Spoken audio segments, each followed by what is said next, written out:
Albert. My charity speech is on the Equine Rescue League located in Leesburg, Virginia, and this is my audience.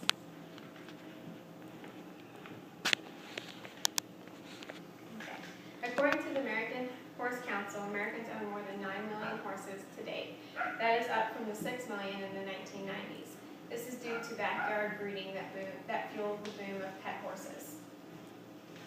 Of more than 2 million Americans who own horses today, more than 1/3 have a household income less than $50,000. In today's society, horses are primarily companion or sport animals. As a result, they are subject to the same abuse and neglect that dogs, cats, and other companion animals are. Besides abuse and neglect by horse owners, horses are also subject to a slaughterhouse. This is usually due to when they are ill or aging, or the horse owners are not able to take care of them anymore. New statistics show that in 2010, 112,000 horses were slaughtered, 53,000 were slaughtered in Mexico, and 60,000 were slaughtered in Canada. In this speech, I will explain and tell you about the Equine Rescue League and how you can help. Horses do not have a voice, so it is up to us to take a stand against abuse and neglect against horses. The Equine Rescue League is a nonprofit organization that supports the responsible use of working, sport, and pleasure horses, ponies, mules, and donkeys. The Equine Rescue League relies on donations and volunteers to provide the necessary care for their animals.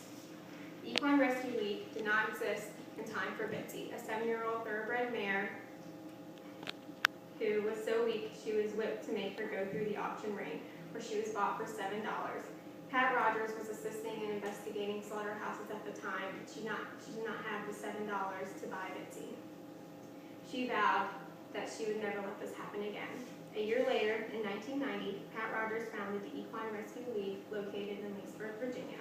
Their goal is to care, rehabilitate, and train horses, transport and provide holding facilities for horses who are seized, educational programs in schools, investigate neglect cases and the coordination with humane officers, and provide humane euthanasia for horses who are aging or ill rather than go to the slaughterhouse. There are many ways you can eradicate such abuse and negligence against horses. Many neglect cases are due to uneducated owners.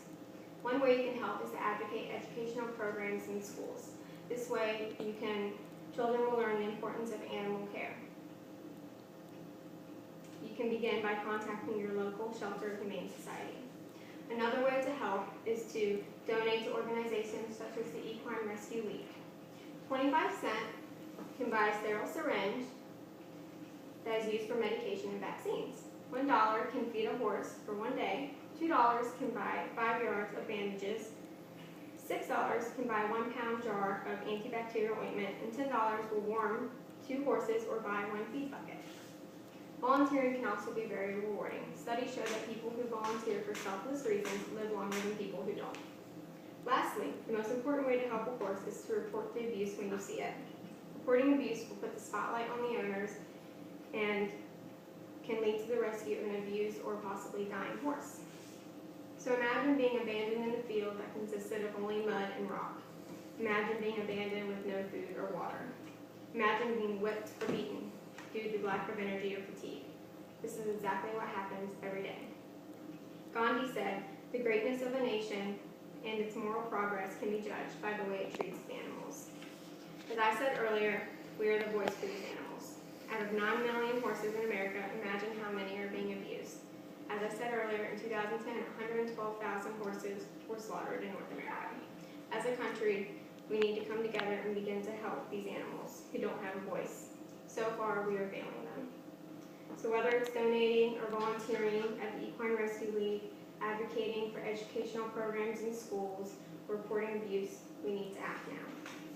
So instead of watching TV on your day off, call 540-822-4577 and volunteer at the Equine Rescue League. As I said before, people who volunteer for selfless reasons do live longer. If you have extra money, even if it's a few dollars, donate to a good cause. If you're driving down the road and notice a horse tied to a pole with no food, water, or shelter, don't turn away and pretend you didn't just see that. The right thing to do would be to write down the location or address and call your local animal control. Thank you.